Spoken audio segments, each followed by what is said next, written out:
ट्रूवे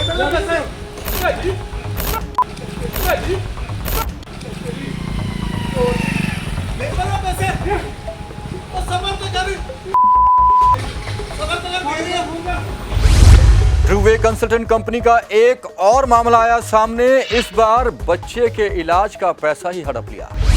कहा पोलैंड का लगवाऊंगा वीजा, वहां मुफ्त होता है इलाज। पुलिस को दी शिकायत, मामला भी दर्ज हुआ, जमानत भी हुई रद्द, लेकिन घूम रहा सरेआम लग्जरी गाड़ियों में। पुलिस वालों को भी नहीं बख्शा, 12 लाख हड़प लिए। सेक्टर 26 में पुलिस स्टेशन में कार्यरत एक कर्मी से सरेराह की उसने पिटाई। 2 दर्जन मामले दर्ज होने के बावजूद भी नहीं हो रही कार्रवाई। अब कार्रवाई के इंतजार में भटक रहे युवा। नमस्कार दोस्तों, आप देख रहे हैं पंजाब केसरी टीवी और मैं हूं रमेश हांडा। आपको हम आज एक ऐसी खबर बताएंगे जिसके बारे में हम जिक्र पहले भी कर चुके हैं। जी हां, हम बात कर रहे हैं सेक्टर 26 के प्लॉट नंबर 10 टिम्बर मार्केट में स्थित ट्रूवे कंसल्टेंट्स कंपनी की, जिसके मालिक हैं युवराज सोपती। जी हां, कई लोगों से ठगी कर चुके हैं। दर्जनों शिकायतें पुलिस स्टेशनों में दर्ज हैं, कई एफआईआर भी दर्ज हो चुकी हैं, जमानत रद्द हो चुकी है, फिर भी शरेआम घूमते हैं बिना किसी चिंता के। और ऐसी ऐसी ठगियां की कि आप सुनकर हैरान हो जाएंगे। एक व्यक्ति जो कि रोपड़ का रहने वाला था, दविंदर नाम का, वो अपने दोस्त के साथ इनकी कंसल्टेंसी कंपनी सेक्टर 26 में गया था, जहां बात बात में उसने बताया कि उसके बेटे की कॉकलियर ट्रांसप्लांट होनी है। कॉकलियर ट्रांसप्लांट यानी कि कान से सुनता नहीं है, मूक और बधिर है उसका बच्चा, उसकी सर्जरी होनी है जिस पर 18 से 20 लाख रुपए खर्च आना है। बात बात में सोपती ने उन्हें अपने जाल में फंसा लिया। युवराज ने उन्हें बताया कि वे उनका पोलैंड का वर्क परमिट लगवा देंगे और वह पोलैंड जाकर अपने बेटे का फ्री में ट्रीटमेंट करवा सकते हैं और वर्क वीजा में खर्च आएगा सिर्फ 6 लाख रुपए। देवेंद्र बातों में आ गया। 5.25 लाख रुपए उसने युवराज को दे दिए। युवराज ने उसे पोलैंड का वर्क वीजा और लेटर भी दे दिया। जी हां, उसमें स्टैंप भी लगी थी। लाल कलर की इस स्टैंप में यह लिखा था कि युवराज परिवार सहित पोलैंड में जाकर वर्क कर सकता है, यानी कि उसका वर्क वीजा लग गया है। युवराज खुश था, लेकिन उस समय उसके पांव तले से जमीन खिसक गई जब दिल्ली में जाके पोलैंड की एम्बेसी में संपर्क किया तो पता चला कि यह लेटर जो वो लेकर घूम रहा है वो फर्जी है। जी हां, कई जगह और संपर्क किया, वहां भी यही कहा गया कि यह लेटर फर्जी है। देवेंद्र जाने के लिए पुलिस वेरिफिकेशन भी करवा चुका था, सारे कागजात भी तैयार कर चुका था, लेकिन हैरान परेशान होकर अब दर दर की ठोकरें खा रहा है। जी हां, बच्चे के ऑपरेशन का पैसा था वो युवराज को दे चुका था। 5.25 लाख रुपए उसने युवराज को दिए थे। बाद में 2 साल बाद देवेंद्र का जो बच्चा था उसे परिवार वाले भी देख रहे थे और यार दोस्त भी और रिश्तेदार भी। उसके बाद युवराज को उन्होंने सलाह दी कि जो पैसा चला गया वो चला गया, बच्चे की जिंदगी खराब ना करो। युवराज ने बैंक से कर्ज लिया, रिश्तेदारों से कर्ज लिया और अपने बेटे का ऑपरेशन करवाया। वे नन्हा बच्चा जो कि ना सुन सकता था ना बोल सकता था, उसके नाम पर युवराज ने 5.25 लाख रुपए की ठगी कर दी। उसका जमीर क्या कहता होगा ये आप खुद जान सकते हैं कि एक मासूम बच्चा जो मूक और बधिर है, उसके इलाज का पैसा आपने ठग लिया उसके पिता से। आपको ये तस्वीरें दिखाते हैं उस बच्चे की जो कि इलाज से पहले की भी है, और फिर हम आपको उसके साथ एक तस्वीर और दिखाएंगे जो कि इलाज के बाद की है।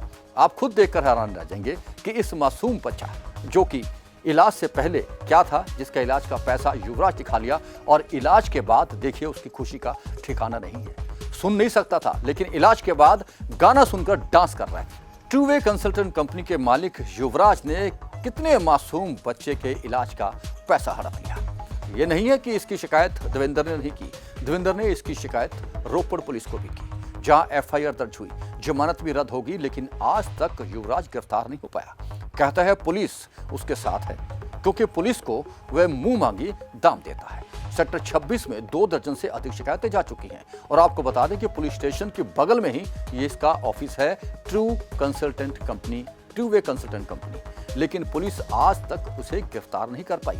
हर रोज पुलिस स्टेशन में घूमता है, जिसकी जमानत रद्द हो चुकी हो। आप अंदाजा लगाइए कि उस व्यक्ति को पुलिस गिरफ्तार क्यों नहीं कर रही। यही नहीं, इस शख्स ने पुलिस वालों को भी नहीं छोड़ा। सेक्टर 26 के पुलिस स्टेशन में कार्यरत एक पुलिस कर्मचारी से भी विदेश भेजने के नाम पर 12 लाख रुपए इसने हड़प लिए, लेकिन वो पुलिस वाला था। आखिरकार इसे ढूंढ ही लिया, और सड़क में 20 सड़क इसकी जो गत की वो आपको दिखाते हैं, किस तरह युवराज छुपता फिर रहा था। तो दे दो ना पैसे। ये जी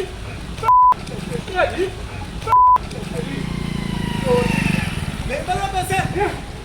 तो सबर तो कर, सबर तो कर, दे रही है। कि हाथ चिकन का की मतलब है? क्या मारा मैनू? मैं मारे? हाँ क्या मारा? पैसे लेने में तेरे एजेंट का देखो सारा प्रूफ है कभी दाम चौकी 26 में सारे ने पैसे ये मेरे पैसे नहीं दे रहा एजेंट ने कम से कम इसने 1 करोड़ रुपया खा रखा ये कह रहे मैं सच्चे को पैसे देता हूँ 26 बापू ने ऐसा चौकी कोई गल नहीं कही आप 3 बार गए बापू ने चौकी आपकी सारी रिकॉर्डिंग रख रखी हमने और मैं कोई गल नहीं नहीं मैं बताऊंगा हाथ चक्कर का मतलब ही नहीं हाँ मैं चक्किया सर पहले तुसी मैंने नहीं चक्किया मैं पैसे लेना मैं उन्हें पैसे लेना नो सर मैं देते नहीं कहते नहीं नहीं दे रही हूं या दो चक ओ सर मैंने नो दो नो क्या चीज है तू चोर है तो कितना भी गल्ला कर चोर हो चैन स्केचर हो तुम मैं प्रूव करूंगा तेन मैं करूंगा तेन दौड़ नहीं दिंदा चोर है क्या कर है तेरी क्या इधर क्या कर है तेरी मैं तो कुछ किया ही नहीं सर तेरी कार क्या मैं तो कुछ किया ही नहीं सर मैं तो पैसे दे रहा था ये दे सर टाइम तो दो क्यों दूं फ्रॉड है तू तेरी कंपनी फ्रॉड है वो पे गड्डी प्रूफ या क्या करके प्रूफ क्या करी हेलो ट्रैक्टर साइड ले जाने लग जाए मैं तेनू भी वो ट्रैक्टर साइड तो करके ले ऊपर बैठ चल तेनू मैं दिखादा कौन है मैं लोड़ू चाचा थानू सर मैं तो ऐसी कोई गल कही नहीं है थानू तुसी बिना गल तो गाला कहीं शुरू कर पैसे ले पैसे सर क्या था दिता कि मैं दे रही हूं यह है टू वे कंसल्टेंट कंपनी के मालिक की असल तस्वीर। किस तरह सरे रहा, उसे थप्पड़ मारे गए, लेकिन बावजूद इसके उसके शर्म न आई। लोग इसके घर जा रहे हैं जो कि सनी एनक्लेव सेक्टर 125 में है। पिता बुजुर्ग हैं, माता बुजुर्ग हैं, परेशान हैं। लोग जाके उन्हें परेशान करते हैं। परेशानी से निजात पाने के लिए इसके पिता ने 5-6 लोगों को उनके चेक भी दिए, लेकिन उसमें से 2 चेक बाउंस हो गए क्योंकि पिता के अकाउंट में जितना पैसा था उन्होंने सारा उन लोगों को दे दिया जिन्हें उनके बेटे ने ठगी का शिकार बनाया था। अब पुलिस क्या कार्रवाई करती है ये तो आने वाला समय ही बताएगा, लेकिन देवेंद्र ने इसका जो लिखा चिट्ठा हमारे समक्ष खोला वो आप सुनिए कि क्या कहा देवेंद्र ने। टू वे कंसल्टेंसी है जो 26 सेक्टर टिम्बर मार्केट में है, जिनका नाम युवराज सोफ्ती है, जो ओनर है, जिन्होंने मुझे कहा कि हम आपका पोलैंड का वर्क परमिट लगा देते हैं, जिससे आपके बच्चे को जो प्रॉब्लम है, जो आपने ट्रीटमेंट करवाना है, तो आप वहाँ जाकर फ्री ऑफ कॉस्ट करवा सकते हो। तो उसमें क्या है, आपकी फैमिली को मेडिकल जो है वहाँ की जो गवर्नमेंट है वो फ्री देती है। तो हम 3 या 4 महीने में इसे प्रोसेस कर देंगे। उसके बाद जब मुझे पता चला कि इसकी डेट नहीं मिल रही है, तो इनका जो वर्क परमिट है वो फेक निकला। ठीक है, उसके लिए मैं हर जगह VFS चंडीगढ़ ग्लोबल में और दिल्ली में जो इनकी एम्बेसी है, मैंने वहाँ जाके चेक कराया, तो उन्होंने टोटली फेक बताया इसको। उसके बाद मैंने इनसे कांटेक्ट किया, ये लोग मुझे अटेंड नहीं कर रहे थे, धमकियाँ दे रहे थे मेरे को कि हम ऐसे कर देंगे, वैसे कर देंगे, आपने यहाँ नहीं आना, ऑफिस नहीं आना हमारे, बार बार। तो फिर मैंने इनकी शिकायत पुलिस में करनी चाहिए, तो उन्होंने मेरी DDR ली। उसके बाद इसको बुलाया 2-3 बार, ये वहाँ आके मुकर गया कि हाँ मैंने पैसे नहीं लिए, मैं उतने ही पैसे वापस करूँगा जो अकाउंट में डाले हैं। कैश अमाउंट को ये कंसीडर नहीं कर रहा था, बार बार अपने ऑफिस बुलाता था कि मेरे साथ सेटलमेंट कर लो। फिर मैंने जब इसकी FIR बड़ी मुश्किल से करवाई और ये पुलिस को बोलता रहा हमें कि हाँ पुलिस मेरा कुछ नहीं कर सकती, मैंने चंडीगढ़ पुलिस को पैसे दे रखे हैं, आपके रोपड़ वाले पुलिस ने भी पैसे लिए मेरे से। हमें इसकी स्टेटमेंट पे विश्वास नहीं था। रिकॉर्डिंग करना अलाउड नहीं है, बट हमने फिर भी रिकॉर्डिंग की है इसकी कि चलो इसमें थोड़ा बहुत हमारे पास एक प्रूफ रह जाता है, क्योंकि फ्रॉड बंदा है। तो कल को मैं सुनाने लायक रहूँगा, मेरे फ़ोन में है वो, जिसमें ये बोल रहा है कि आपके रोपड़ के DSP ने डिमांड की है मैं 1 लाख रुपए की, फिर आपके IO ने डिमांड की है कि हाँ मुझे इतने पैसे चाहिए और मैंने उसको दिए हैं। तो इसलिए ये पुलिस को भी ये कह रहा है कि हाँ पुलिस मेरे इशारे पे नाचती है। चंडीगढ़ पुलिस को शिकायत की थी आपने? हाँ जी सर, 26 सेक्टर गए थे, तो उन्होंने कहा था कि ऑलरेडी हमारे पास जो 24 या 28 पर्चे हो रखे हैं, हमने कंप्लेंट दी हुई है, निशांत जी ने दी है 16 जुलाई को। तो उसके बाद आप देख लो 16 जुलाई से लेके अब तक वो बंदे को अरेस्ट नहीं किया है। कितने पैसे दिए थे आपने? मैंने दिए थे 5,25,000 रुपये। तो अब क्या बोल रहा है? अब वो बोल रहा है कि मैंने पैसे नहीं देने, आपने जो उखाड़ना उखाड़ लो, पुलिस भी मेरा कुछ नहीं कर सकती, ना मैं आपको पैसे दूंगा।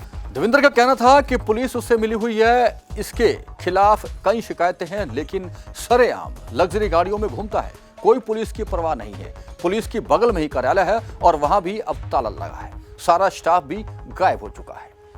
अब हमने इस संबंध में एसएचओ सेक्टर 26 पुलिस स्टेशन से भी बात की, जिन्होंने आश्वासन दिया है कि वे इस मामले में कार्रवाई करेंगे और शिकायतकर्ताओं को मिलने के लिए अपने ऑफिस में बुलाया है। अब देखना यह होगा कि ऊंट किस करवट बैठता है। क्या युवराज की गिरफ्तारी हो पाएगी या फिर सांठगांठ के चलते हुए शरेआम इसी तरह लोगों से ठगी कर घूमता रहेगा? आसपास की खबरों और सूचनाओं के लिए आप बने रहें पंजाब केसरी टीवी के साथ।